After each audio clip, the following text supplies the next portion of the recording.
Hey, everybody. This is Dr. Angela Showsworth here to talk to you all about not only discovering your power, but maintaining your power. Today, we're going to talk about how to take it all in and to make feedback work for you. The goal, of course, in all of these discussions is that you are not only seeing yourself as a powerful leader, but positioning and operating as a powerful leader, thus an entrepreneur. Because as a part of being an entrepreneur and in leadership, the reality is you have to have power. We can sit up here and treat power as if it's this huge thing that is, so big and so far away from us, and that is something that we can't have or that we don't need. But we talked about in the past about the reality is that sometimes when people see you in a position of power, they view you as being worthy of their commitment. So therefore, they're what? They're loyal to you.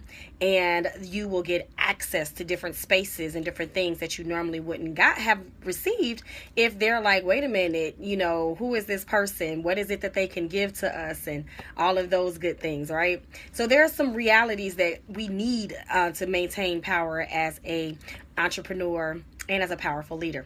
So what does that look like? As you all know, for Be.Lead.Grow, we define power as your voice and your choice. So every time that you're using your voice, how you're using your voice, and every decision that you're making, how you're making the decisions, all of that is tied into, we say voice plus choice equals power. So that's an easy way for you to just break it down and to not feel like, oh, I have to be in this high position that somebody else has given me power. This is the way where you take your power back. Right? Okay, so starting with that as a basics of understanding how we talk about power. The next thing that we're going to talk about, I'm always talking about being healthy, right? And the H in healthy, the second H actually, is to hear with the intention to act, right? So as we are in these powerful leadership positions, we are constantly bombarded with information, whether it is from our clients and or potential clients and or what some would view as competitors, or I would call them potential partners, and or you're hearing all kind of things, right? And so there's several ways that you can view either the noise and or the opportunities, right? So sometimes people will say, okay, I don't like listening to other people who are in my field because I want to make sure that my voice is authentic and that I'm not sounding like anybody else, that they definitely know it's me, that I am consistent, right? And the thing about it is, one, and that's how you view information that you're seeing, right? Even if it's someone who is in a similar position or in a similar field or something like that, right? You can view it as something that has the potential to inspire you. It doesn't have to be in competition. Just because, and I've given this example before, a girlfriend of mine, Veronica Michelle, theveronicamichelle.com, if you go there and see her programs that she has that helps, women, high achieving women add themselves back into the equation. And so when she had her challenge and I had our challenge, our first day one, was the same title. And once I saw her page and she had all her stuff together, I had all of mine, but we realized that we had been using similar language. And I immediately was like, oh my goodness, I need to change my language and possibly use something else, because I wanted to make sure it was my voice that people were hearing. But when we got to start talking about what was the information that we were going to be used, what we were going to be teaching, it was completely different, right? And so sometimes we will hear information and be like, oh, I can't use this, or I can't see it as being beneficial for me because of sometimes just the simplicity of the words. But you have to remember, this is part 2 about the depth of and the meaning that you attach to it. So if you consider and think about what it is when you're coming up with content, or you're coming up with the name of a program or trainings or different things like that, you may have a different spin on it and or a different voice, right? But in the same token, as you're hearing and listening from other people and when they're telling you what they need, you need to make sure that you're getting their depth and their understanding as well. So if your clients and or those who are following you are constantly saying, hey, I need information around self-care, what does that actually mean for them? right? So as you all know, I have this whole approach around how to holistically take care of yourself. And we break down who you are in 8 dimensions and all of those different things, right? And so you look at what areas of your life are you nurturing and what areas of your life have you abandoned with your actions and your words. And for us, and for me, I would start at that space for self-care. For other people, we've had this has been in a debate going on recently around self-care being limited to like pampering yourself or going places, different things like that. But we know, right, that when we're talking about self-care, it has depth to it. And it is attached to our ability to truly show up and show out in all areas of our life. So when you're thinking of those things, know that you not only do you have a definition and a depth to how you're giving information, you have to also consider the depth and the definitions of how the information is being received and how it's being desired. So I want to make sure that you get that, right? So I may sit up here and say, hey, I want to start this program. People are telling me they don't feel free. They don't know who they are. They don't know, don't feel like they're walking in alignment with who they want to be for their personal life. And it's not in alignment with their jobs or they're starting this business and it's just all out of whack and they don't really understand what's going on. And not from a sense of a systematic standpoint, but it's just at the basic core of the mission and the vision is not solid, right? And so I started the program 90 Days to Freedom. And so some people can look at that and they could see financial freedom. They could see like people celebrate. I don't particularly care for them divorce parties. They can see all kind of things from it. It would take an extra step for them to look at when I'm talking about, removing barriers so you can thrive and the additional language that generally comes with it about, maintaining and creating the personal mission and vision and values that you have for yourself. So that's one thing that could, of course, serve as a barrier to being heard and or being seen, because some people can, initially see one thing where I'm coming intentionally with something else. However, you make that choice of how you want to be heard, right? So generally we'll have words that speak to who we are. Like for me, when someone asks, like, what do you sell and what are you about? I'm very clear. I sell power and I sell freedom. And the next you'll hear me start talking about is because we do 90 days to power, we do 90 days to freedom, and there's 90 days to peace, and there's 90 days to joy. And what does that look like? And there is a process of shedding, embracing, walking in newness, and then truly thriving. And you want to think about what that is, right? So again, how is that heard? Like if I just said that to you, some people may say, okay, so that's 90, 90, 90, that's that's a year. Yes, intentionally. A lot of times, sometimes people want to hear the fast thing, right? I want you to show me what it's like for me to get this result or to get to this space in 5 days, in 5 hours, in 5 minutes, right? But we want to be honest and intentional about what does it really take for people to get the results that they need and that they desire.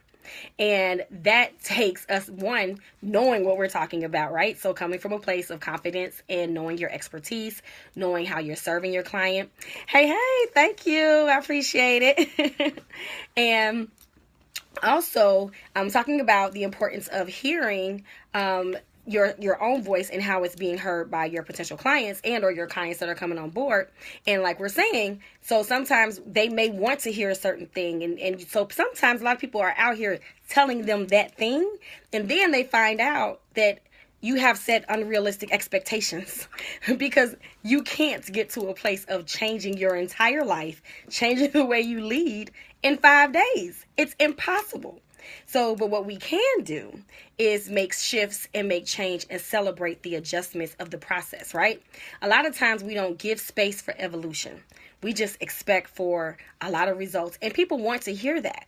So how do you, knowing what it is that you give and what it is that's within you and your abilities, how can you deliver a message that others are able to hear in a way that still they're willing to attach to it and they're willing to follow you, right? And to possibly follow your leadership in the way of executing a project and or making sure that they're willing to buy your products, right?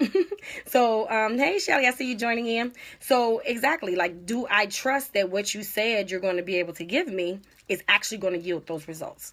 And when we don't, and we give sell people these wish dreams, a lot of times you hear, which I don't totally agree with, a lot of coaches and a lot of business coaches that are out there now, the escape, and I use the word escape intentionally, is that it's up to the client to get the results that they want to have.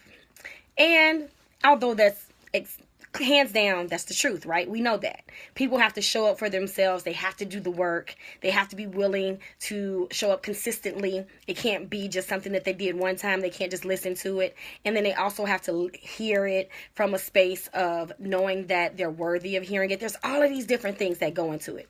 I get it. And at the same token, a lot of times us as leaders and business owners are not truly hearing what our clients' needs are. And we're so keen on, nope, I've developed this project, I've developed this program, and you're not willing to adjust and to move and groove at the needs of your client and those who are following you. It's that simple. Hear with the intention to act. So if you're hearing with the intention to act, then something needs to look different, right? Your sound may need to adjust and to change over time because we are more committed to their results, right? They signed up to work with you for a particular reason, and they want those results that you promised them. And so sometimes that path of getting there, you need to hear, like you think about a boat that is sailing, right? And it's on this journey, and it's like, hey, we're going to get to this destination by this date. Guess what? The rain comes sometimes. The sun shines a little brighter and the heat does something to the oil. I don't know, right? So there's all of these things that happen, and sometimes you have to go on detours. And so you have to hear and listen to Mother Nature. You have to be tapped in to understanding what the needs are and how you need to adjust your course. We need to do the same thing in the way that we're leading, in the way that we're running our businesses. And oftentimes just doing that simple thing allows us to be able to truly impact the way that our clients are benefiting from our genius. And we get to experience a better situation and a better reality for ourselves. I feel better knowing that my clients are having results, period. I am excited when I see them in action. That's the real result. When I see one of my clients recently just uprooted her entire family and moved, thankfully, because she is now pursuing her dream and has literally gotten the job of her dreams and has said, hey, this is what we're doing. I'm being an example for my children. And we figured out a way to make it happen. Another, ironically, client had to leave. Another one has closed out her 501c3. And it's been a thing of what needs to be shedded, what needs to be released, what needs to be realigned. Another one has started her business and is now more keen on how she shows up and how she performs and what her voice is. As you all know, I'm very clear on the importance of discovering your voice by discovering your power by rediscovering your voice. So making sure that that voice that you're speaking with is the voice that you need in order to be heard. It's all related. I get excited about this stuff, right? So in the same token, that gets to my point of I want to make sure that you're excited about the things that you're doing. And we get that when we know that we are hearing satisfaction. We are hearing thank you so much. And then here goes the biggest piece of this. You allowed me to. What comes after that? Whatever that little line, that little fill in the blank, is what you really want to listen to, because it is a reminder of what it is that you're really doing and their perception of what it is that you're doing. Right? So I have had, either when I was in leadership roles, not necessarily as an entrepreneur, but when I was a director of organizational development, when I was building my team, I'm very big on, I ask them questions. I would ask them every supervision, areas to shine internally and areas to shine externally. So they had to, even in the workplace, like, people think that you have to wait until you have gotten to a space where you are on your own to have freedom. That's not true. Freedom is created wherever you are. So in the workplace, my thing would be, hey, you're in school for something that may not be related to your direct job, but let's figure out a way to make this work. And we would have conversations. And what conferences do you want to attend? Think about that. So a lot of times, particularly as entrepreneurs, we forget that's an untapped resource. Are you presenting there, right? It may be an upfront cost, but what is the benefit once you're in that room, right? So how are you being heard? And so I would hear their conversations, but the biggest piece of that is that they had to, one, trust me, and to be willing to share with me what their truth was of where they were in their life. And so in the same token, we want to create those safe spaces where people are willing to be vulnerable and to really tell us what their needs are up front, so that hopefully in that middle, we're giving them what they need. We're adjusting for the ride. And then we're listening to, you have helped me to do this. So it lets you know how you need to adjust your leadership style, how you need to show up differently, and how you need to own what it is that you do. I help people do what, right? And I always say, release the barriers so they can thrive. And a lot of times, that is my response to that. Because people are like, oh my goodness, I didn't know that this was blocking this. I didn't know that this particular relationship was stopping me from being able to do this. Well, guess what? You know it now, right? And I always think about, giving ourselves permissions to go backwards so we can go forward. And the way that you do that, in the way where some people say, oh, I don't need to stay in the past. Oh, I don't need to do that. But again, are you hearing? Here we go again about the hearing. Are you hearing yourself in how you're talking about the past, right? Are you hearing yourself as you're talking about particular people? And so, again, that's oftentimes an untapped resource, particularly for leaders and entrepreneurs, because we're so focused on our goal. We're so focused on achieving the results that we've set out for ourselves, particularly when we're talking about, quarter one results, quarter two, that's great. But at the same token, what's helping us to get there? What are the voices that we're hearing? Who are those people that are speaking life into what we are producing? Who are those people that are hindering us from being able to produce and to yield the results that we want? All of those things matter. So with all of that said, I hope that you are giving yourself permission to hear and to receive whatever it is that you need to hear to walk boldly in the path that is for you. We need warrior leaders, right? I'm always talking about high power leaders, but we need people who are definitely definitive, unapologetic about the way that they are here to transform the lives, the communities, the families, the businesses, whatever it is that you know that you're doing and how you're adding asset, right? What comes in that line that you have helped me to, that line, we need that. So it is my hope and desire that as you are listening to this video, and I know many of you always catch the replay, and as always, drop your comments in, and I look forward to responding to you and supporting you on your journey. I want you to think about, how are you listening? Do you have a system in place where you are capturing these thoughts from others? And then how are you capturing the thoughts from yourself? What's going on? Right? And then how is it impacting the way in which you lead and show up in your business and or in your workplace? Because many of us are still, or many people in this space are actually still working jobs as well. And we want to show up and show out in all areas of our lives. So we don't want to minimize our ability to do that. So again, what is it how that you're hearing, and how are you using the feedback and moving into action? So as always, I look forward to supporting you, and you all have the opportunity, being in these communities, being a part of the Entrepreneur's Classroom, being a part of Be.Lead.Grow, of getting your complimentary 30-minute strategy session where it's specific just for you. It's tailor-made for you. And I'm not one of those who push services on people. It is a space for us to really just ask some very in-depth questions to say, what's the next best step for you in your life? And then, of course, it's to see how we can work together and to see if there is a partnership, if there is an opportunity for us to decide how you can grow, right, with Be.Lead.Grow. And you can do that by going to www.Be.Lead.Grow.com. And so you just think about that. Like, are you able to truly be who you are designed and who you desire to be? Is that answer yes? How are you leading? Are you able to lead with vulnerability and joy in a space where you get to show up and get to be you, and you don't have shame associated, and you actually are enjoying your leadership?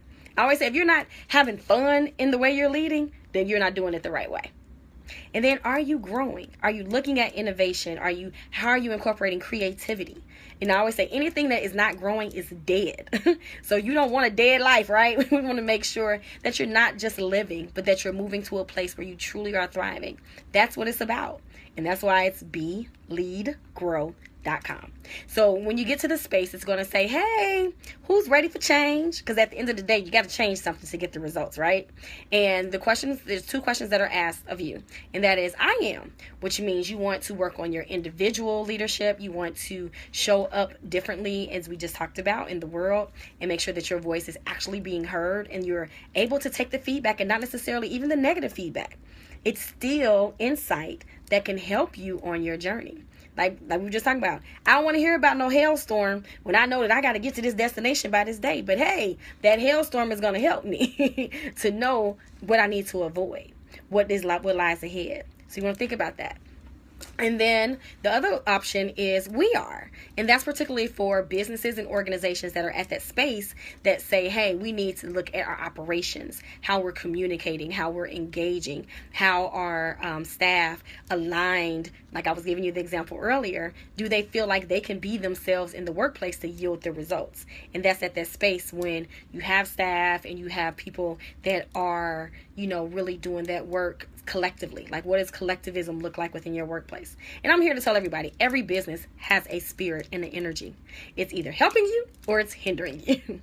So we want to talk about that as well.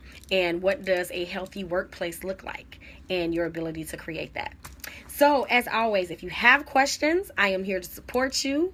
I look forward to hearing from you, right? I'm always interested in feedback, and I hope that you will feel the space to go ahead and drop those lines below, and I always respond to comments. And of course, some of you have also been sending me messages in inbox, and that's okay as well. So just know that I am here to support you, and I look forward to seeing you all continue to grow, and let's celebrate and grieve together on this journey. And just always remember that you're not alone, and that feedback is a constant reminder of that. So whether it's the feedback that we are welcoming and we're excited to receive, or some that gives us a little sadness and we need to process it a little bit, right? And to figure out where it fits and how we adjust and how we move and groove moving forward. But it still lets us know that we're in action, that somebody sees us, and somebody is willing to speak to us in a way that hopefully is coming from a spirit of wanting more for us. That's huge. And we can't ever lose sight of that. So with that said, I close out this video the way I close out all others, which is just a reminder that not only does the world deserve you at your best, and I hope that you are truly showing up and showing out in all areas of your life, just always be reminded that you deserve you at your best. And that's first. My auntie would always say, to thine own self be true first. So before you can show up for anybody else, you must make sure that you're giving you your best. So I hope that you are doing that. And as you are listening to others, you are also listening to yourself. So again, Dr. Angela Shuttlesworth here, and I look forward to seeing you all same time, same place next week. Take care.